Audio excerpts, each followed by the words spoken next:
think people have much more of an interest in where some of these things have come from. We're talking a lot more about generational trauma, things that have been patterns that have been passed on generation to generation. When I think about COVID happening, well, I don't want to say all, but a lot of us mental health providers were kind of freaking out. Like, how are we going to continue to do this work when people can't come in the office? Because virtual therapy was not mainstream at all. Insurance didn't even see it as therapy, so they're not paying for that.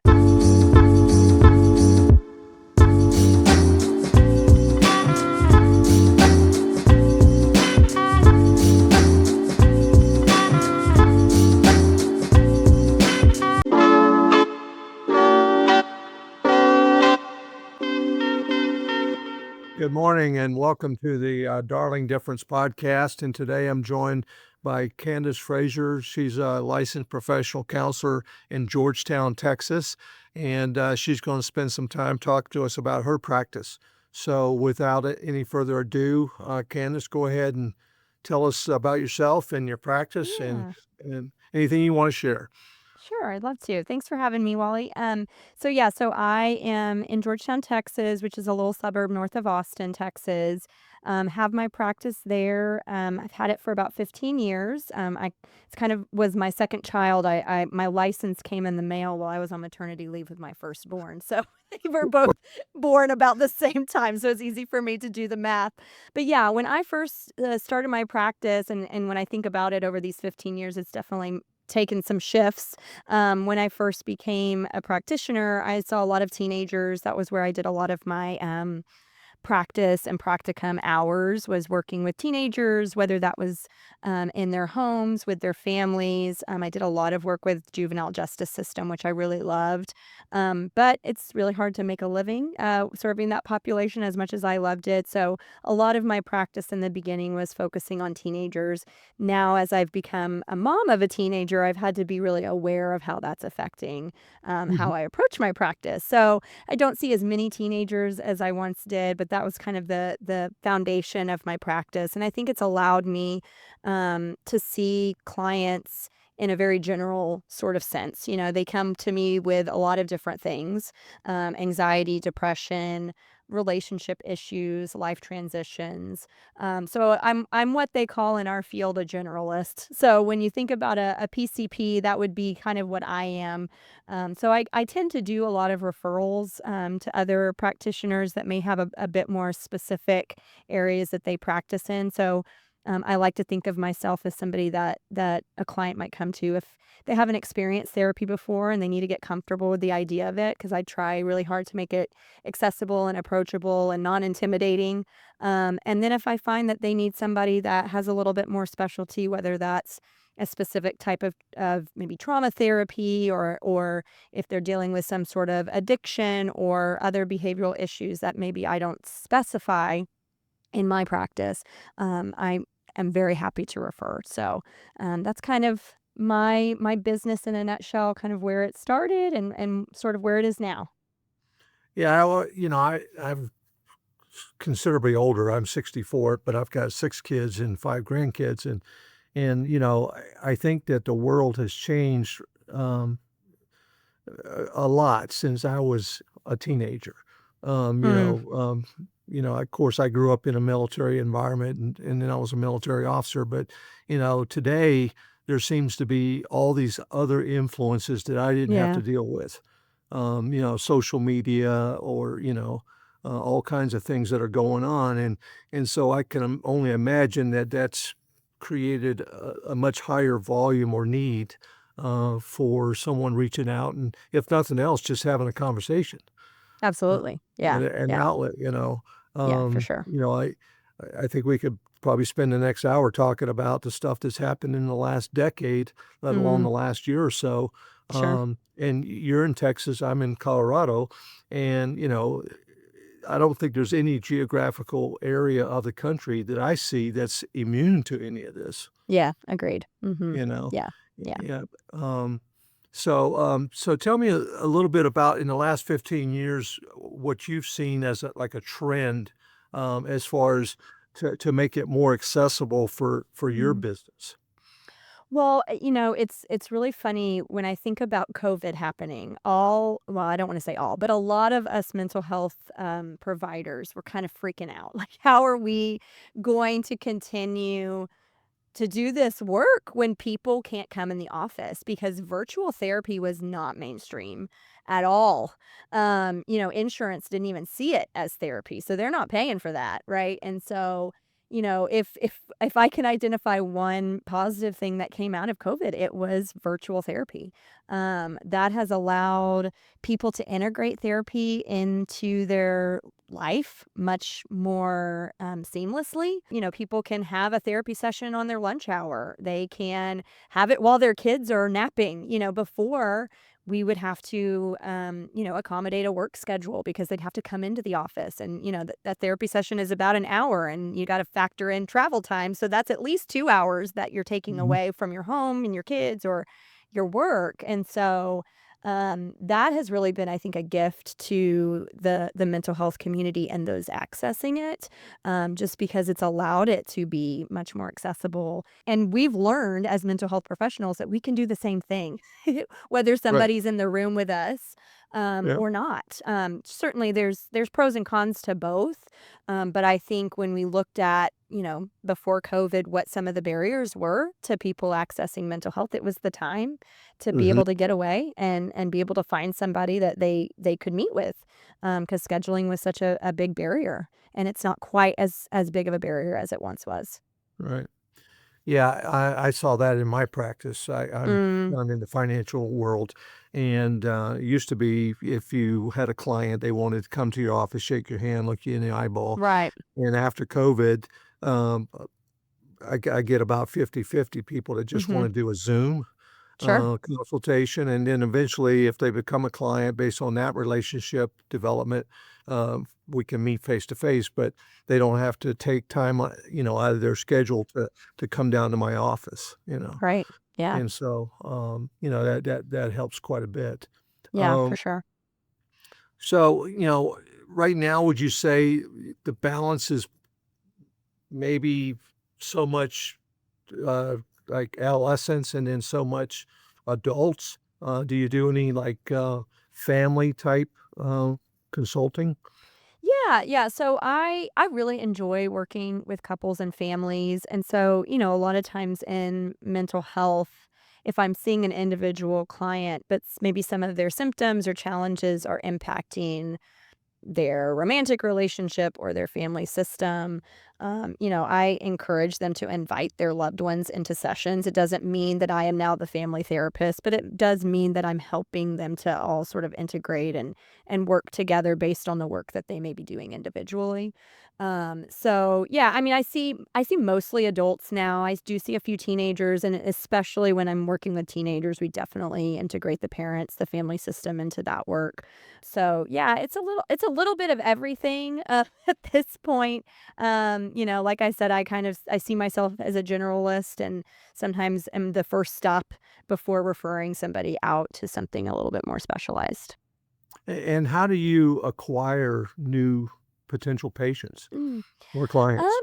Yeah, I recently, there's been just various connections within the mental health community and having, the networking that I do, having been in business and practice in the same area, so to speak. You get some relationships with it, which is nice. We do have a pretty solid online counseling network where people can sort of Google therapist in Georgetown and they can go to this website and there they can filter through, like, you know, where is this person practice? What are their specialties? Do they accept insurance? So those sort of filtering systems online are really helpful that they can find me that way too. Absolutely.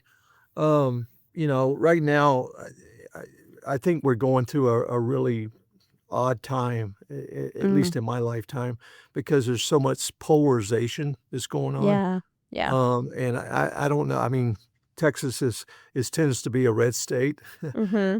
I live in a rather purple, or actually, you might as Mm, well say blue state, and I'm not getting into a political discussion here, but I think that there's just all this polarization that's going on, and it's like, sometimes I just scratch my head, it's like, what happened to good old-fashioned just communication and Mm, respect right. for Yeah. people, you know? Yeah, yeah, Eh yeah. I mean, there's definitely a lot of conversations happening in the therapy room around this sort of topics, way more probably in the last 5 years than it Mhm. was, the 10 years prior when I was in practice. So it is very interesting kind of really to see how the outside world impacts the therapy room and what people are struggling with, wrestling with. And yeah, it's like to your point, Wally, that is playing a huge part in people's relationships, and so that's definitely showing up in therapy for sure.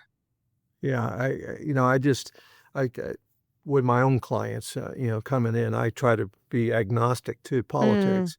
But, the numbers and the math and stuff that we're doing is pretty straightforward. sure. And, people are, sometimes reluctant to get rid of old paradigms and start to think about new ways to think. Mm, And, mhm. and then there's some other things I think that hinder the process, like the internet. I Oh, mean, yeah. self-diagnosis, I would imagine, is a huge problem in your field, Mm, mhm, where they, mhm, right. "Oh, yeah, I've got this issue and blah, blah, blah," and, and it's almost like Yeah, they're looking for you for validation, sure. and they Mhm. could be completely off the mark, I would imagine. Yeah, yeah. Sometimes they're not I mean, a lot of times too, they're trying to diagnose somebody in their family, Yeah, right? Which yeah, I don't know yeah, what's going on with them because 'cause they're not in my room. yeah. "Hey, Yeah, I've got this friend." exactly, exactly. Oh, that's Right, too right. funny. Do you find that, over the last 15 years that people are more inclined to try to uncover maybe some of the underlying reasons why they're feeling or experiencing what they're feeling, as a Yeah. part of their life? I mean, if they're a teenager, that's a short life, but, Mhm. if someone's 40 or 50 years old and they got the same recurring problems, Right. then maybe some introspection might, help, you know? Yeah, yeah, and, I think that's an interesting point because with the internet, again, pros and cons, right? With all of the information that we Mhm, have now at our fingertips, I think that has helped people to have some language within their own mental wellness, but in the wrong context or within the wrong yeah, hands and not really maybe getting some guidance on mhm. that doesn't do us well. So I think people have much more of an interest in where some of these things have come from. We're talking a lot more about generational trauma, things that have been patterns that have been passed on generation to generation and helping people to understand maybe where those patterns started so that they don't necessarily repeat them the same way because maybe it's not working for them and they know that it's not working for them, but they don't necessarily know what would work, right? And so to be able to give them a space to really just soundboard and figure out what do they want their life to look like if they have poor satisfaction in that, is that because of patterns that they've witnessed, they've been modeled to, they've just continued because they don't know what else to do. So yeah, I think to your point, people are much more interested in knowing the why than maybe they once were.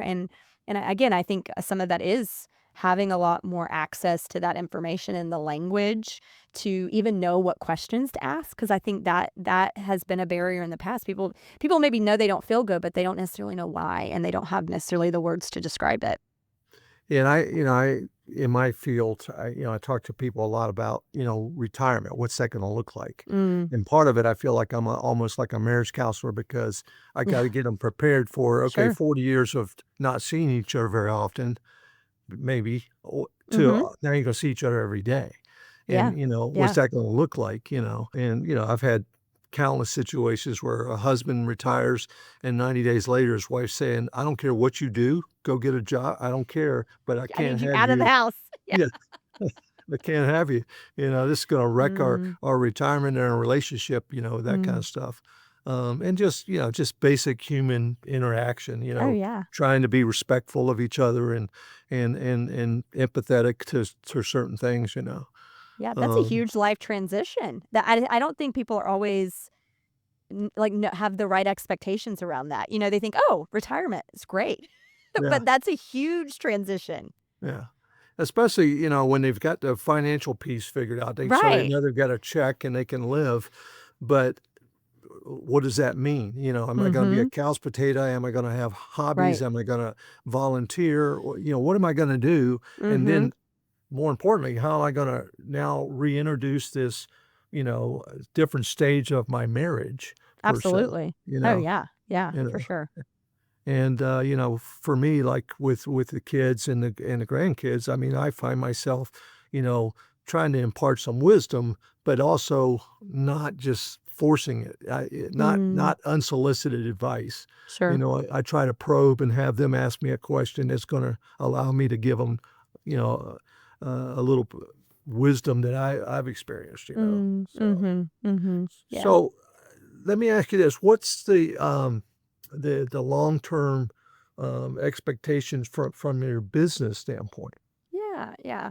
Well, I recently, about 3 years ago, I started a podcast, and Yeah, I it's called saw The that, Couch yeah, yeah, it's yeah, called The Couch Next Door, and so kind of the thought behind that, if I'm looking at it through the lens of business, as a therapist, it's such a relational profession. So, taking a day off doesn't mean I have somebody that comes and subs in for me. It means I'm off, right? And yeah, there's a lot of things that are impacted by the business when I'm not in the therapy room. Looking at other opportunities in my field, kind of having a little bit more of that experience, having done this for a few years, wanting what I do in therapy to be accessible to more people outside of the therapy room and finding ways to expand my business. Basically what I'm doing, but in a bigger sort of scale.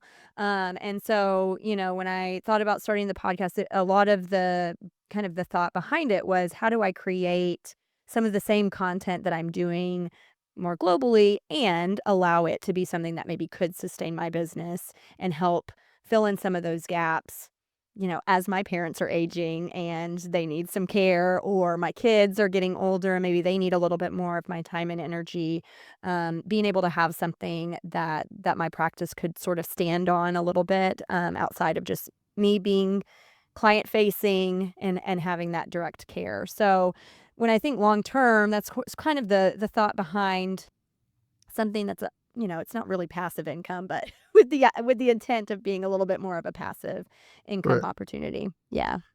And do you ever see yourself, I mean, it seems like it might be a little difficult to do, but, selling your practice, I mean, the practice is you, so Right. selling it might not be, so how do you see yourself transitioning to your own personal retirement?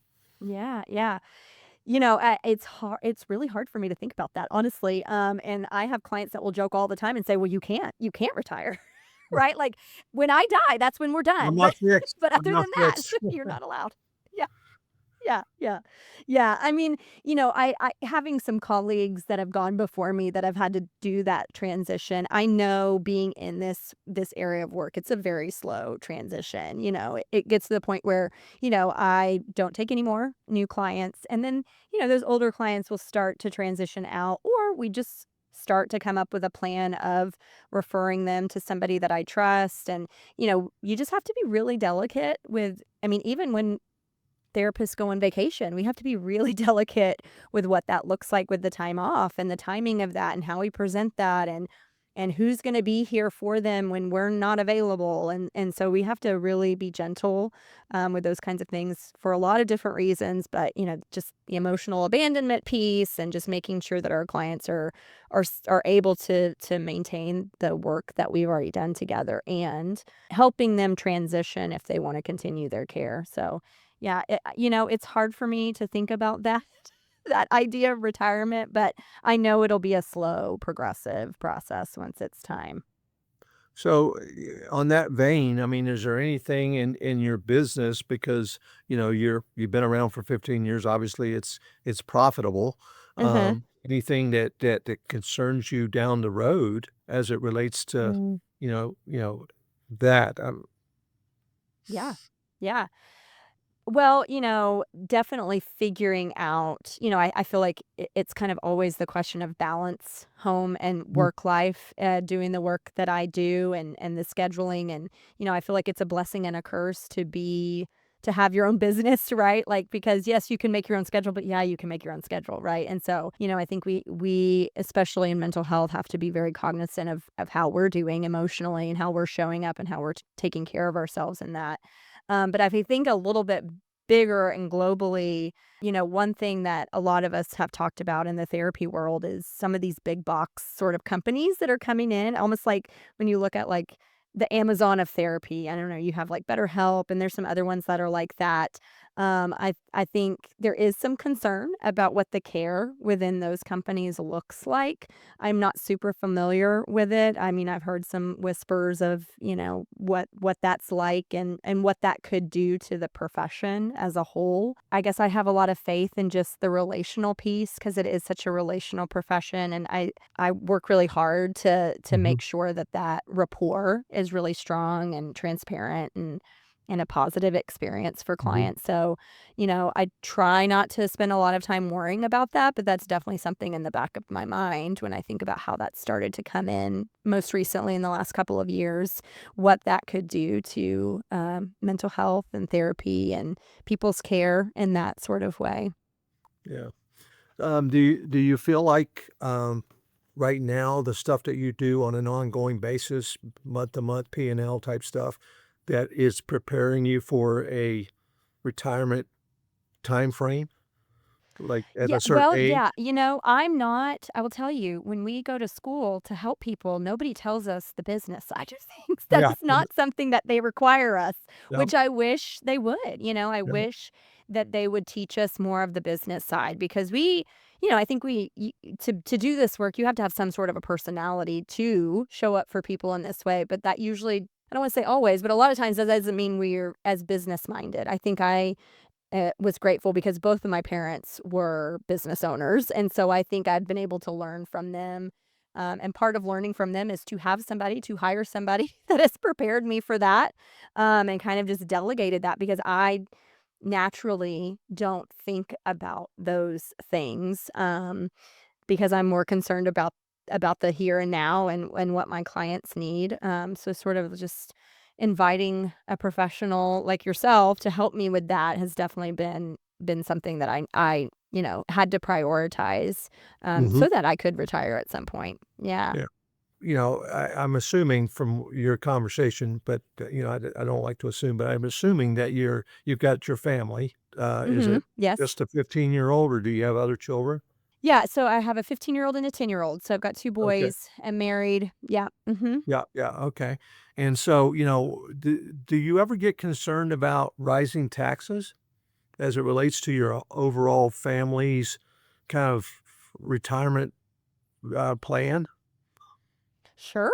And when I'm thinking about my business in particular, just the overhead, right? Like when I first started, that was some counsel I got from other business owners was, be very aware of what your overhead is like. In those first 2 years in practice, I wasn't making any money. I Yeah, just if I'm being honest, nothing. It yeah, was in the negative.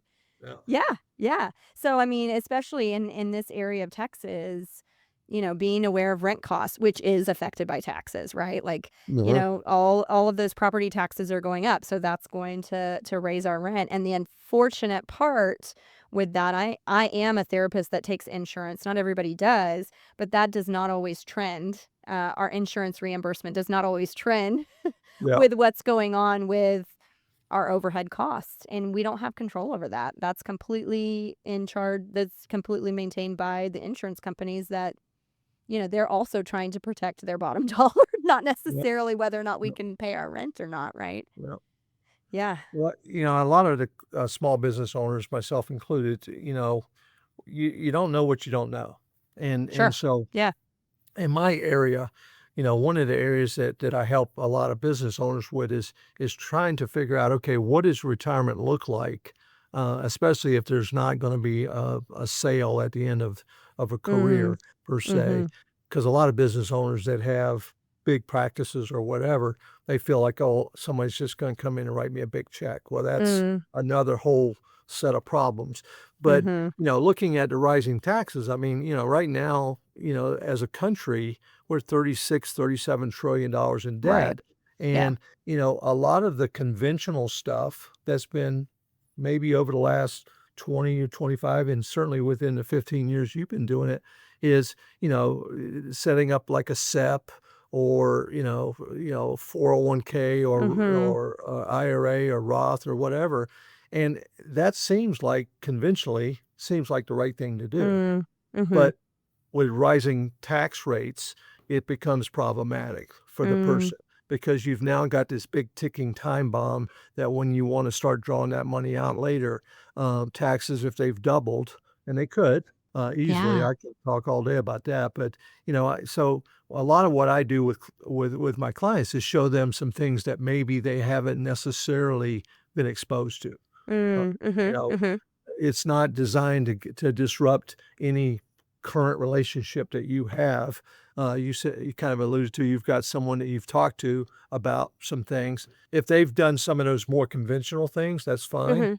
Mhm. But it's looking at, okay, what is that gonna look like from a tax standpoint down the road when you Mm. start to participate, you know? Sure. Yeah. And so and it really having a small business and then also your spouse, does he have a small business or is he, more of a corporate W-2 type?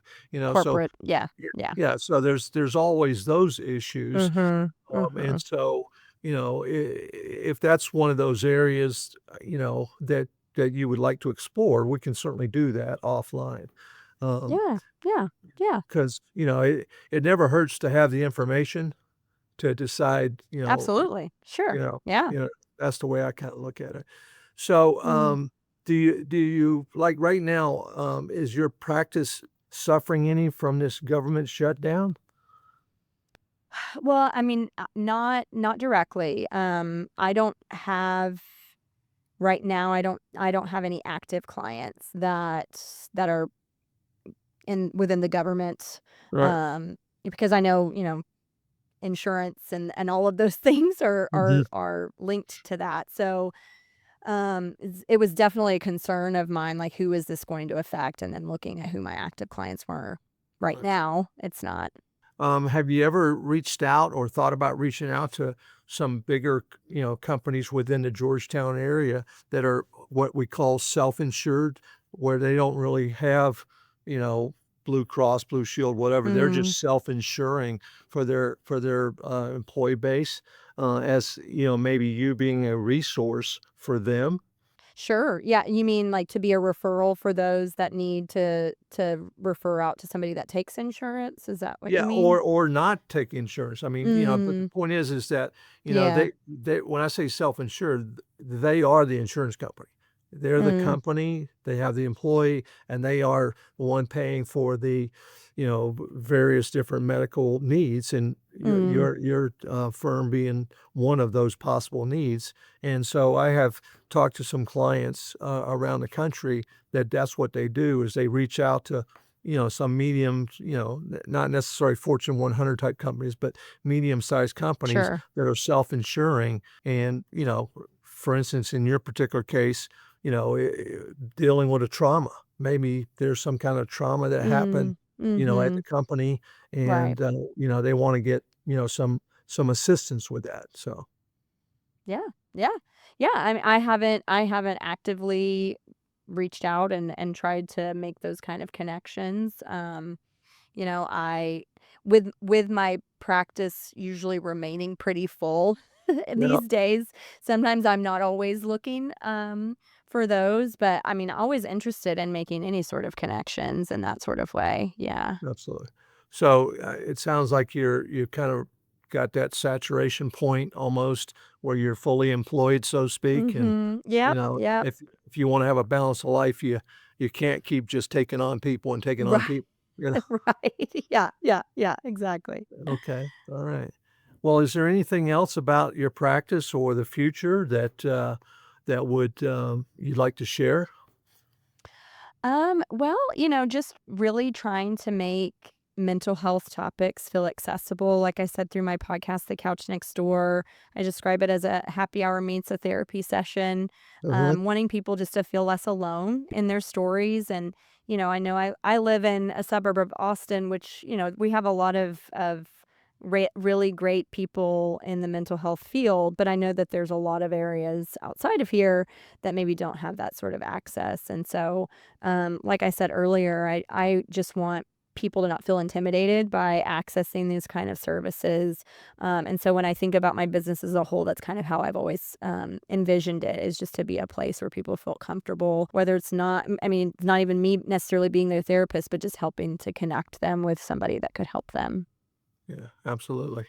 Well, I appreciate you taking the time today. It's about Yeah. a week from now. I'll probably, once I get that back from you, set up a time to maybe explore a little bit further about some of those other things that I provide for clients, and we'll kind of go from there.